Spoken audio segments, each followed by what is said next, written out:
The question, how do you write an unsettling scene in a novel? It all depends on what kind of book it is. If it's a murder mystery/crime novel, then the unsettling scene comes from and is related to the protagonist's character arc, the things she is afraid of, the lies she doesn't want to confront, her relationships with others.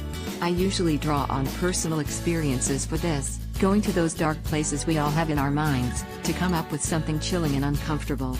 If I can take some of my own discomfort and blend that into the plot and the main character's motivation, it usually works out pretty good.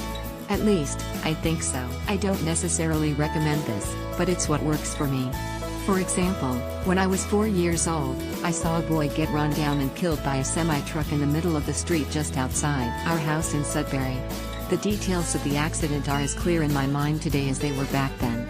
It was horrible, unsettling, frightening, sad, tragic, and devastating. I will never forget it. So I used it to open a current work in progress of mine. When I was 4 years old, I saw a boy get run down by a truck, just outside the window of our house. It was late autumn, maybe 4 in the afternoon, with a breath of cold in the air, and the evening closing in around us early. I had been kneeling on our shabby davenport in front of the big living room window, watching the seemingly endless flow of traffic up and down the rush hour street. I don't remember hearing the discordant scream of brakes applied a second too slow. I don't remember seeing much of anything: street lights, the tufts of dead and dying grass around the edges of the yard, the slick wet surface of the pavement. What counts as unsettling for you will count as unsettling for your reader if it scares the hell out of you. If you're reading it and it gives you itchy chills and the desire to turn on all the lights in your house, even in the daytime, then you are probably onto something.